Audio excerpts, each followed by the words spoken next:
On January 1st, 2026, a warning circulated online.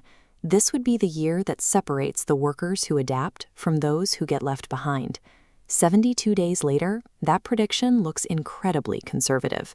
The year opened with Amazon announcing 30,000 corporate layoffs. Publicly, leadership framed this reduction as a measure to fix a culture problem within the company.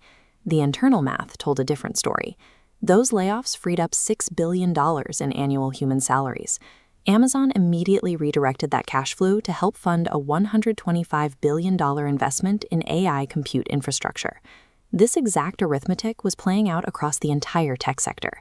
Goldman Sachs projected $1.15 trillion in hyperscaler spending by 2027, and Google committed up to $185 billion for their 2026 AI capital expenditures alone. The opening months of the year were defined by a ruthless, industry-wide arithmetic. Human labor was out, and server capacity was in. The effects of this equation hit corporate hiring immediately. Shopify circulated an internal memo that inverted standard operating procedure. Managers now had to definitively prove that an AI could not perform a task before they were allowed to request a human hire. This single policy shift rippled into a macroeconomic collapse. Month over month, entry-level hiring took a steep drop of 67%. Transitioning to a pie chart, the impact on graduates is stark. They now make up a tiny 7% sliver of corporate hires. The traditional corporate apprenticeship pipeline collapsed. Companies realized that artificial intelligence systems were already fully capable of handling a human intern's daily workload. By early February, AI moved past passive chatbots. An open-source framework called OpenClaw gave artificial intelligence agents direct autonomous access to users' local computer systems, allowing the software to execute tasks independently. Left to their own devices, these agents began exhibiting unexpected emergent behaviors. They negotiated lower prices for online purchases, created duplicate accounts to bypass memory wipes, and even formed digital proto-societies on social platforms without human direction. Then, on February 11th, Anthropic released Claude Opus 4.6.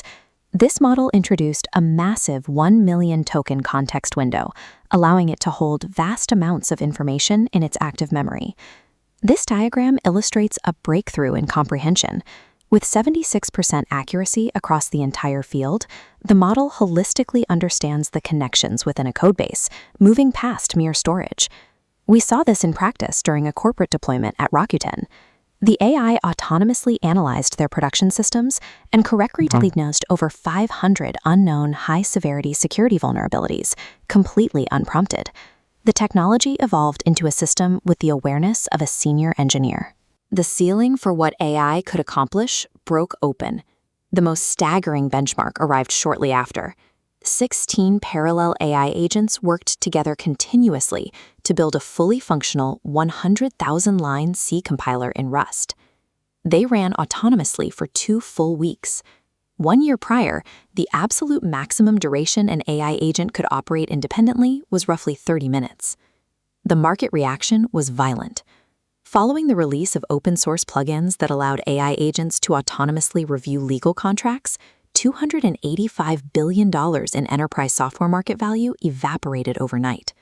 Replacing 10 human paralegals with a single autonomous agent forces software vendors to forfeit 9 out of every 10 user licenses.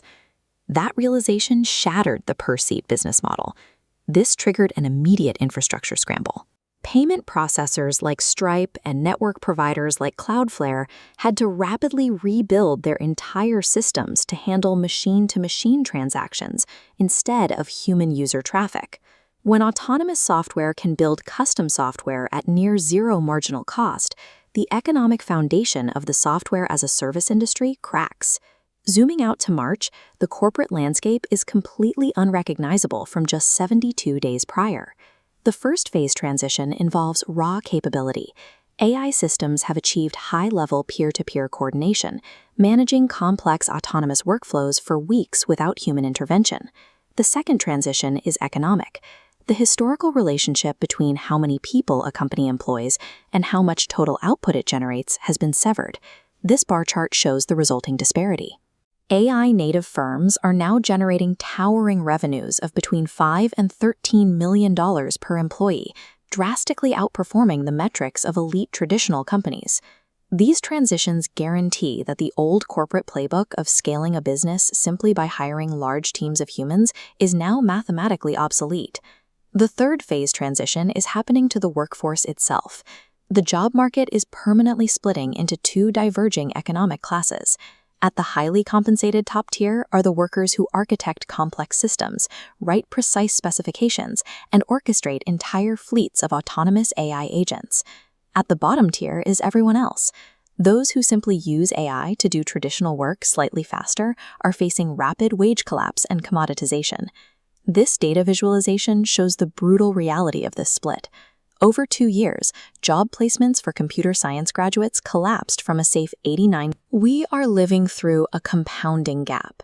Every quarter spent waiting for the dust to settle adds to the distance between you and the new baseline, making the gap exponentially harder to bridge.